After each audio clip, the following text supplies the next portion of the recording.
Hello and welcome to our channel. आज की class की बिगिनिंग करते हैं गुड थॉट से, जो है live as if you were to die tomorrow.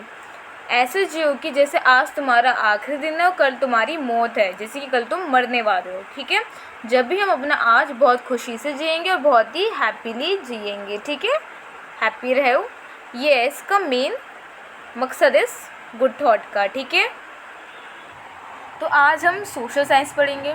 Social science हम सबसे पहले ज्योग्राफी पढ़ेंगे, कंटेम्प्रेरी इंडिया पार्ट 1। ठीक है, इसका चैप्टर 1 की जो एक्सप्लेनेशन है, ठीक है, उसके 2 पार्ट में मैंने वीडियो अपलोड कर दी है, आप वो जाके चेकआउट कर सकते हैं। डिस्क्रिप्शन बॉक्स में उसका लिंक भी अवेलेबल है। ठीक है, तो चलिए क्वेश्चन नंबर 1 देखते हैं। Exercise NCERT solution. Question number 1 क्या है? Okay, so choose the right answer from the 4 alternatives given below. ये क्या है? ये एमसीक्यू टाइप क्वेश्चन है। ठीक है, चलिए क्वेश्चन नंबर 1 का जो फर्स्ट पार्ट है वो है the tropic of cancer does not pass through. Tropic of cancer एक लाइन होती है जो इंडिया को अप्रॉक्सीमेटली 2 इक्वल पार्ट में डिवाइड करती है। तो इसमें पूछा गया है कि जो ट्रॉपिक ऑफ कैंसर है, जो लाइन जाती है, जैसे इंडिया है, कुछ इधर से वो लाइन जाती है। ठीक है, वो क्या होती है? वो होती है ट्रॉपिक ऑफ कैंसर।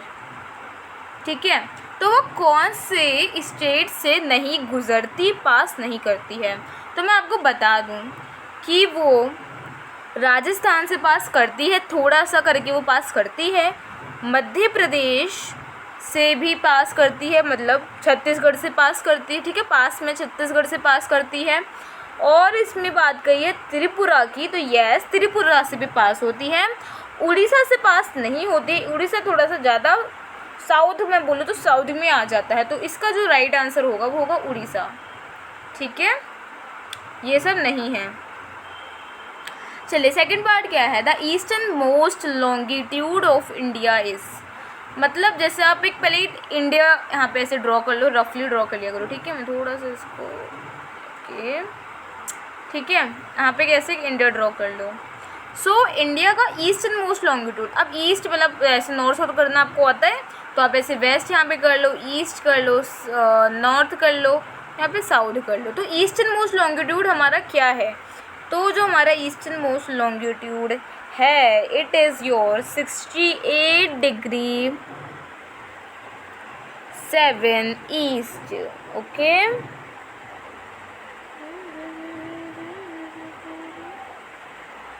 ठीक है, बताइए 68 डिग्री 7 ईस्ट है? ऐसा हो ही नहीं सकता। जो 68 डिग्री होता है वो वेस्ट में आता है। ठीक है, ईस्ट की बात चल रही है, तो ईस्ट में आप पहले अपना मैप खोलिए दिमाग में, और जो सारे जो यहाँ पे जो डिग्रीज जो लिखी रहती हैं उसको पढ़िए। अब 97 डिग्री 25 ईस्ट जो लिखा है वो होगा, आप एक बार एक स्केल लेके आप इसको जब आप मेज़र करो तब आपको पता चलेगा it is the eastern most longitude of India. Okay, so उसका जो करेक्ट आंसर होगा it will be on 97 degree 25 east. Okay, ये होगा, ये नहीं होगा, ये भी और ये भी नहीं होगा। ठीक है, चलिए थर्ड पार्ट क्या है? थर्ड पार्ट है कि उत्तराखंड, उत्तर प्रदेश, बिहार, वेस्ट बंगाल, सिक्किम के जो 4 कॉमन फ्रंटियर हैं, ठीक है, ये जो स्टेट्स हैं, इनके जो कॉमन फ्रंटियर्स हैं वो बताइए कौन सा कंट्री है? सो पहले आप अपने दिमाग में मैप खोल लीजिए, तो जिसकी सीमा, इन चारों की सीमा कौन सी कंट्री, ये जो 4 हैं, ये कितने हैं? 1 2 3 4 5, ये जो 5 स्टेट्स हैं, इनकी जो सीमा है, इनका जो बॉर्डर है, वो कौन से कंट्री के साथ मिलता है? इन 5 का। तो अगर मैं ये अपने मैप में देखूँ तो ये आ रहा है नेपाल, उत्तराखंड का भी है, उत्तर प्रदेश, बिहार का भी है, सिक्किम का भी है, और वेस्ट बंगाल का भी है। ओके, सो इसका आंसर क्या हो जाएगा? नेपाल। ओके, म्यांमार नहीं होगा, म्यांमार तो देखो बहुत ईस्ट में चला जाता है, चाइना बहुत ज़्यादा उसमें नॉर्थ में चला जाता है। ठीक है, और भूटान से भी नहीं, भूटान से उत्तर प्रदेश की नहीं लगती है, नहीं उत्तराखंड की लगती है। और यस, तो यहाँ पे क्या बचा? नेपाल। तो नेपाल हमारा बिल्कुल राइट आंसर है। 4th में चलते हैं, जल्दी जल्दी करते हैं वरना वीडियो ज़्यादा लॉन्ग बन जाएगी। So if you intend to visit Kavaratti during your summer vacation, which one of the following union territory of India you will be going to?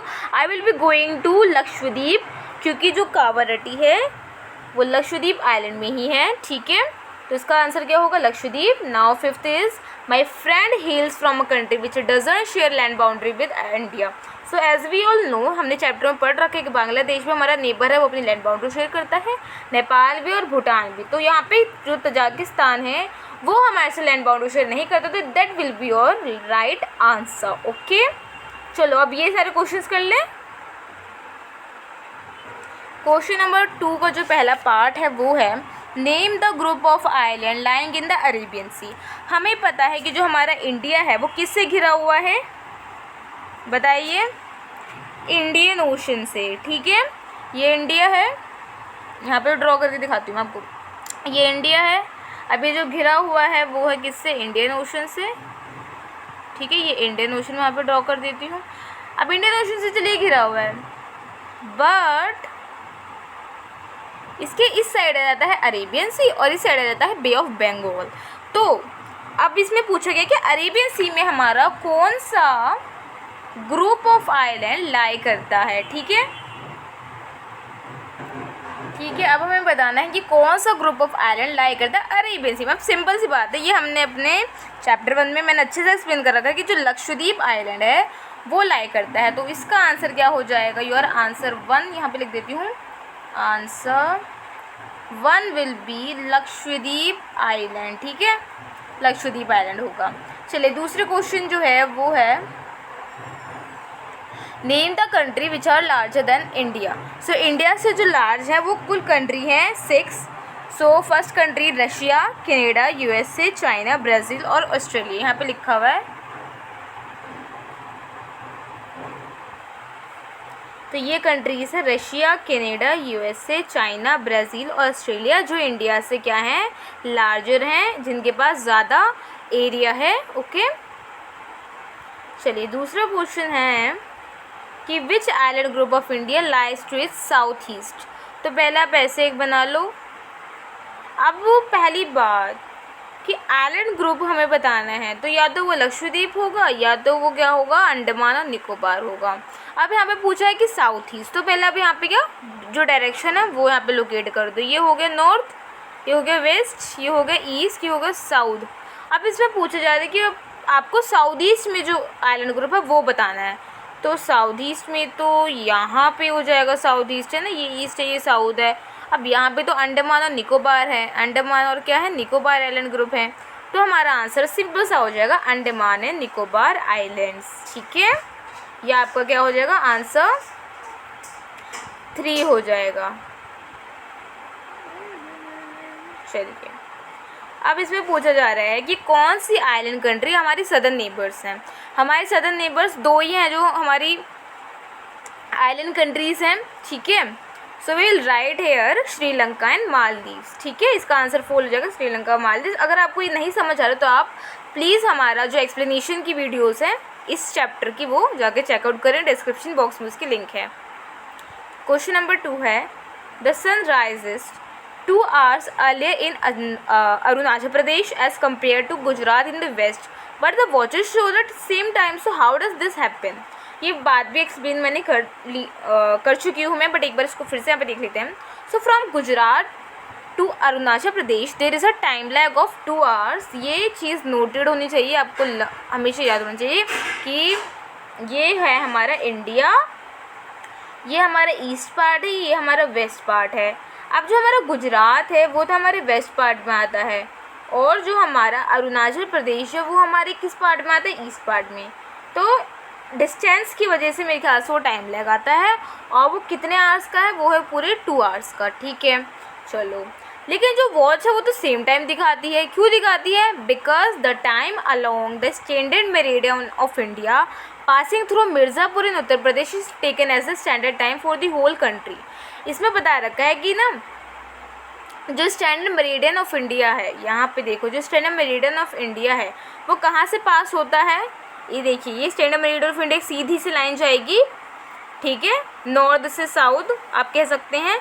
वो लाइन जाएगी, वो कहाँ से पास होती है, वो पास होती है मिर्ज़ापुर, और मिर्ज़ापुर कहाँ पे, उत्तर प्रदेश में। अब वहाँ उसी जगह के टाइम को taken as the standard time for the whole country, क्या ले रखा है, स्टैंडर्ड टाइम ले रखा है पूरी कंट्री के लिए। तो इसलिए जो वॉच होती है वो सेम टाइम दिखाती है, ठीक है, क्या दिखाती है, वो सेम टाइम दिखाती है।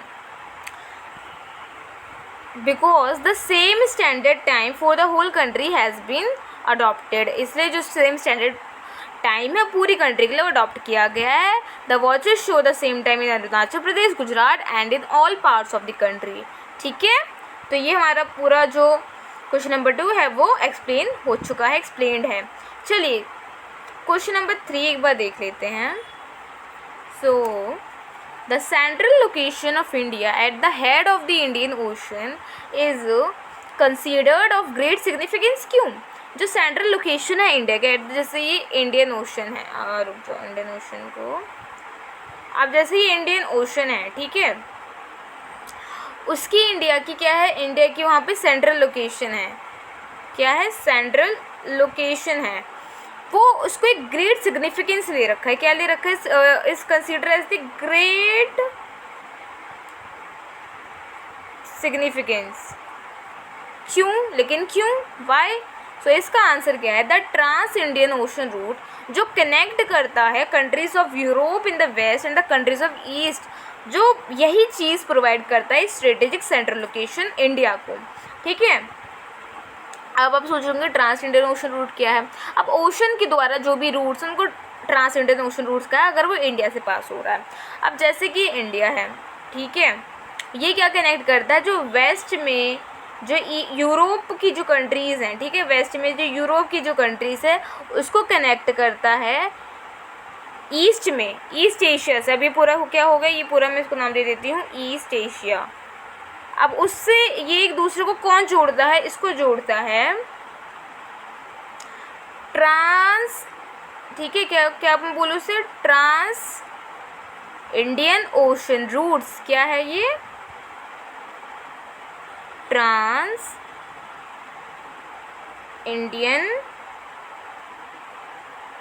ओशन रूट्स, ठीक है।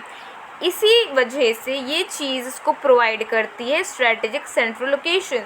यहाँ पे आप एक और चीज़ लिख सकते हो, आप यहाँ लिख सकते हो दैट इट इज़ इंडियाज़, ये इंडिया की एमिनेंट पोजीशन है इंडियन ओशन में, it is India's eminent position in the Indian ocean which justifies, जो जस्टिफाई करता है naming of an ocean after it, यही चीज़ जस्टिफाई करती है उस ओशन का जो नाम है वो इंडिया के बाद इंडिया पे रखा गया है। जैसे इंडिया है तो उस ओशन का नाम रखा गया है इंडियन ओशन। सो ये एक एमिनेंट पोजीशन है इंडिया की इंडियन ओशन में which justifies naming of an ocean after it.